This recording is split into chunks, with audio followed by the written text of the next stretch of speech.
Spotlight कार्यक्रम की अगली कड़ी में हम बात करेंगे एक बहुआयामी व्यक्तित्व से। दिखने में भले ही साधारण लगे, लेकिन वो इतना आकर्षक और इतना बहुआयामी व्यक्तित्व है। चाहे उनसे आप फंडिंग की बात कर लें, चाहे शिक्षा के क्षेत्र में बात कर लें, चाहे वो IIFT के गवर्नमेंट ऑफ कॉमर्स जो मिनिस्ट्री है उसमें वो कंसल्टेंट है। इतना बहुआयामी व्यक्तित्व से बात करना अपने आप में एक बहुत ही जोखिमपूर्ण प्रश्न होता है। मेरी मुराद है लॉयन डॉक्टर राजीव कुमार जी से। राजीव कुमार जी, स्टूडियो में आने के लिए आपका बहुत बहुत धन्यवाद है। Thank you so much. Doctor साहब, एक बात सबसे पहले पूछनी है जी। कि जब एक बच्चा बड़ा होता है तो वो नई नई उड़ान भरना चाहता है, वो कुछ करना चाहता है, युवा होता तो उसके सपने अलग हो जाते हैं। तो आपने जो इतना, आप स्कूलों का संचालन भी करते हैं, 3 दिन स्कूल भी चलाते हैं, दुबई में भी आपका बिजनेस है, फंडिंग की बात करते हैं, IIFT में कंसल्टेंट है, तो ऐसी कौन सी इंस्पिरेशन थी जो आपने इतना कुछ हासिल किया और कैसे किया? जो हमारा परिवार था वो बहुत ही कल्चर्ड परिवार था और बहुत ही हमारे जो ताऊ जी, चाचा जी और पिताजी वो समाज के लिए बहुत काम करते थे। सुबह से उठकर पक्षियों को दाना डालना, गायों को चारा खिलाना और कुत्तों को खाना खिलाना। और किसी भी व्यक्ति कोई भी आ जाए तो उसके लिए हमेशा घर के दरवाजे खुले होते थे और हमेशा वो मदद के लिए तैयार रहते थे। तो वही संस्कार हमें मिले और शुरू से ही कुछ काम करने का जो हमें शिक्षा मिली उसमें यही लगा कि उन्होंने कहा भी वेल्थ क्रिएशन करना है और वैल्यूएबल बनना है जी। तो वही संस्कार मिले और हम लोग सेल्फ मोटिवेटेड होकर काम करते रहे। बाकी फिर पढ़ाई वहीं से हुई थी। नहीं, आप ग्रामीण पृष्ठभूमि से हैं, आपने गांव से शहर आए या महानगरों में आए, उसके बाद अपने आप को समाज में प्रतिष्ठित किया, स्थापित किया, तो क्या क्या समस्याएं आई आपको? समस्या में लिए रही कि शुरू में तो इंग्लिश की प्रॉब्लम थी। हम लोग का जो बैकग्राउंड था वहाँ पर कोई इंग्लिश तो बहुत अच्छी नहीं है, तो 12th तक तो इंग्लिश ही बोलनी नहीं आती थी जी। BSc भी 12th भी सेकंड रही, BSc में भी सेकंड रही। उसके बाद हमने पढ़ना शुरू किया, लगन हुई लगी, तो उसके बाद हमने एक्सेल करना शुरू किया। फिर हमने IFT में एडमिशन लिया, JNU में एडमिशन हुआ और उसमें भी बहुत अच्छे मार्क्स से हमने सब काम किया और UGC स्कॉलरशिप होल्डर रहा मैं जी।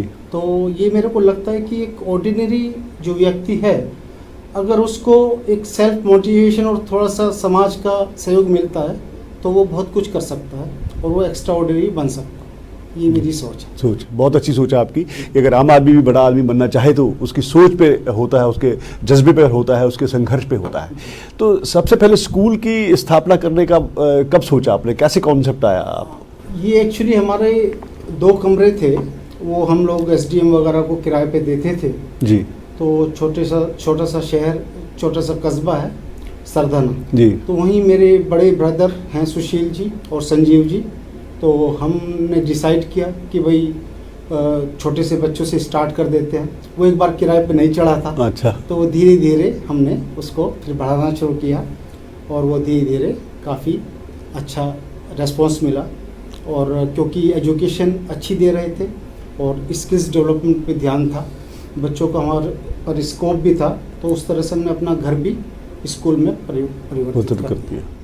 तो केवल वहाँ आपके कस्बे से ही बच्चे आते हैं या दूर दराज से भी आते हैं? हमारे यहाँ 15-15 किलोमीटर से साइकिलों से बच्चे आते हैं और एक बच्चा तो हमारा भी वर्ल्ड चैंपियन बना है। बच्चे आके NDA के थ्रू एयरफोर्स में जा रहे हैं और आर्मी में जाते हैं, नेवी में जाते हैं, इवन IIT में भी सिलेक्शन हो रहा है, मेडिकल में जाते हैं। तो बहुत अच्छा लगता है, बच्चों का कैरियर बनता है वहाँ से और बच्चे बड़े मेहनती हैं और खुद मेहनत करके वहाँ पर अपना कैरियर बनाते हैं। तो हमें लगता है कि we are creating employment also besides education.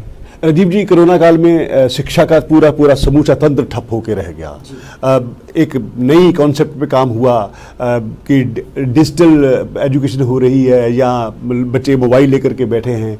क्या आपको लगता है कि ये जो ऐसी शिक्षा है ये क्लासरूम का एक विकल्प हो सकती है? विकल्प होना ये बहुत ही मुश्किल है। 2 महीने साउथ अफ्रीका के पास एक कंट्री है लिसोथो जी। तो वहाँ पर मोबाइल के थ्रू शिक्षा दी जाती है। वही लिसोथो के जो बच्चे हैं वो, क्योंकि एक बच्चा एक क्लास में भी है और वो पहाड़ी क्षेत्र है, तो वहाँ के बच्चे पढ़ के साउथ अफ्रीका के एडमिनिस्ट्रेशन में आते हैं, नौकरी ज्वाइन करते हैं और कंट्रोल करते हैं ब्यूरोक्रेसी को। लेकिन फिर भी जो मेरे को लगता है कि जो एजुकेशन क्लासेस के अंदर दी जाती है उसका विकल्प ये एजुकेशन नहीं हो सकता। नहीं हो सकता जी। तो यहाँ तक आप फंडिंग का सवाल है, जी। क्योंकि इस समय बहुत से लोग रोजगार करना चाहते हैं, किसी की नौकरी छूट गई है, बहुत सी छोटे छोटे एंटरप्रेन्योर हैं, उन्हें कोई रास्ता नहीं मिल रहा, तो उनके लिए आपका क्या परामर्श है? देखिए, हमारा जो सोचना है मेरा कि जो थ्योरी और प्रैक्टिस में बड़ा डिफरेंस है, और जो हम लोग बात करते हैं फाइनेंस की कि ये बहुत ही इजीली अवेलेबल है, इतनी इजीली अवेलेबल तो नहीं है जी। तो उसके लिए एफर्ट्स करने पड़ते हैं। बैंक्स के अलग प्रॉब्लम्स हैं, उनके मैनेजर्स के अलग प्रॉब्लम्स हैं, वो लोग लोन देते हुए बहुत सारी चीज़ों को देखते हैं, तो उसके लिए हम लोग फैसिलिटेट करते हैं, हम लोग सही एडवाइस करते हैं कि किस तरह का प्रोजेक्ट बनाना है, और हम उस तरह से मदद करते हैं। कोई मान लीजिए एजुकेशनल इंस्टीट्यूशन है, किसी को फैक्ट्री लगानी है, कोई स्मॉल एंटरप्रेन्योर है, उसको बड़ा बनना है, उसकी इच्छाएँ हैं, कोई लेडीज़ हैं, उनको एंटरप्रेन्योर बनना है, तो मैं गवर्नमेंट ऑफ इंडिया में नीज़बर्ड एक इंस्टीट्यूशन है, national institute for entrepreneurship and small business development under ministry of MSME, उनका भी मैं कंसल्टेंट रहा हुआ हूँ।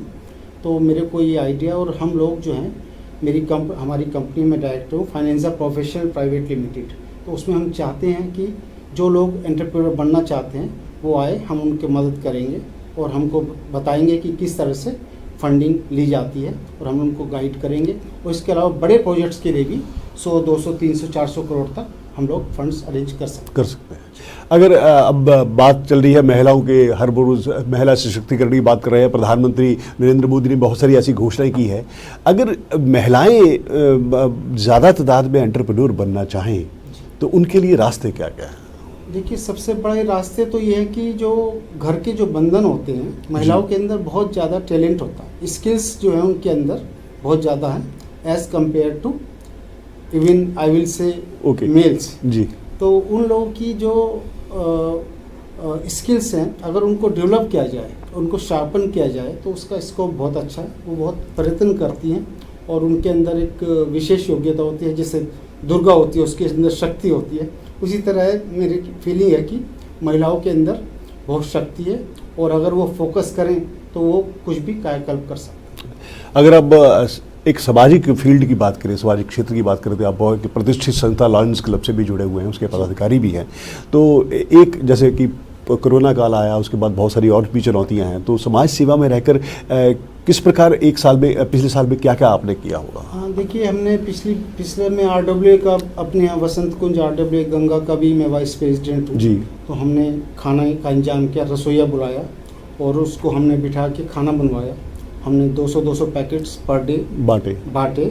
उसके अलावा मैंने बैंक क्रिएट किए हुए हैं, टॉयज़ बैंक है, क्लॉथ बैंक है जी, और बुक बैंक है, मेडिसिन बैंक है। तो मैं जगह जगह से ये पुराने कपड़े, दवाइयाँ और ये सब इकट्ठे करते हैं। कई डॉक्टर्स की टीम हमारे साथ है, उन सबको हम इकट्ठा करके, और जो गरीब बच्चे हैं, स्लम्स के बच्चे हैं, उनको हम डिस्ट्रीब्यूट करते हैं। तो उससे मेरे को अच्छा लगता है। और हम बहुत कुछ अच्छा कर सकते हैं।